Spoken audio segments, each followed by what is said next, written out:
Thanks for staying with us through the break. Now, in western Iran, a loud boom was heard. An oil pipeline exploded, according to Iranian media. Now, no other information has really emerged on that incident, but numerous large and damaging explosions occurred throughout Iran over the past few weeks, some at sites of sensitive infrastructure. All the while, U.S. defense officials are claiming in recent days that Iran's air defenses have been on high alert. Now, for a bit more on the story here and a focus on Iran, we're joined by Middle East correspondent Adi Kopowitz in the studio. Adi, on this latest explosion, where does this fit in the narrative of what we've been talking about these last few weeks? Well, David, not too many details are known about this explosion that seems to have happened in a oil pipeline in the southwest of Iran. However, this is interesting because it's part of a series of explosions that Iran has been going through during the last 2 months. The previous one just last Wednesday in Iranian port, setting fire to 7 different ships.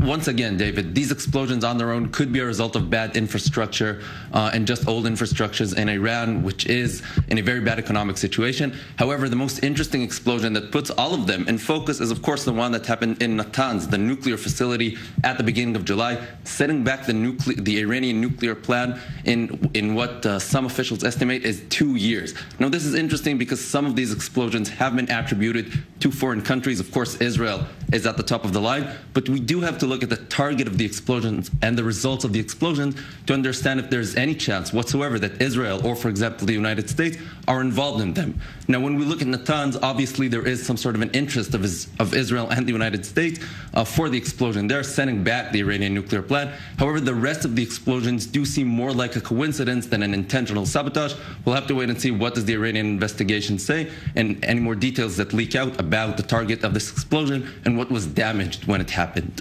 Thanks for the update there. Of course, all these issues, yes, of high intrigue, certainly in Israel and to the United States. But stay with us on another focus on Iran. Now, in a public address on Saturday, Iran's President Rouhani estimated that some 25 million Iranians could have been infected with the coronavirus since the onset of the outbreak, as he urged the public to take the pandemic seriously.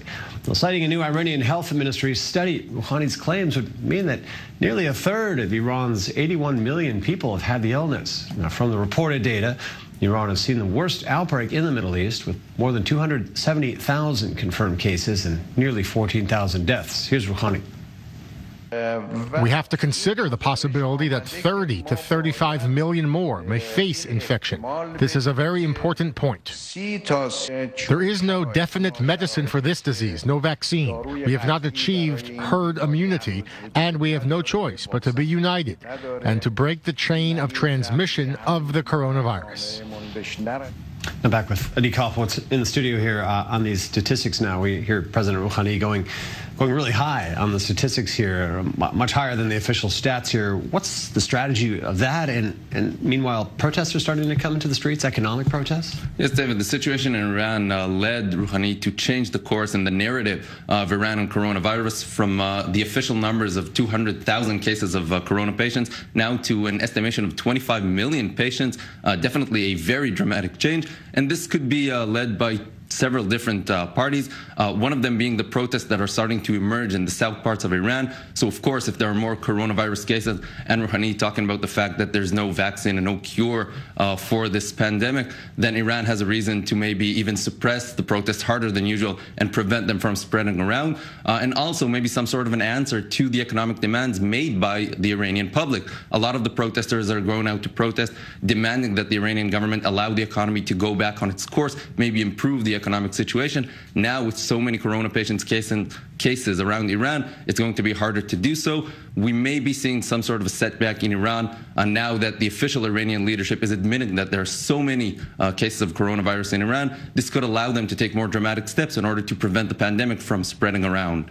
Now, sort of with both these topics that we brought in, at least theories around the explosions and the coronavirus stats going as high as they are, how does the pressure come to bear now? The U.S. sanctions, international pressure, all really just compounding the effects of these issues right now in Iran?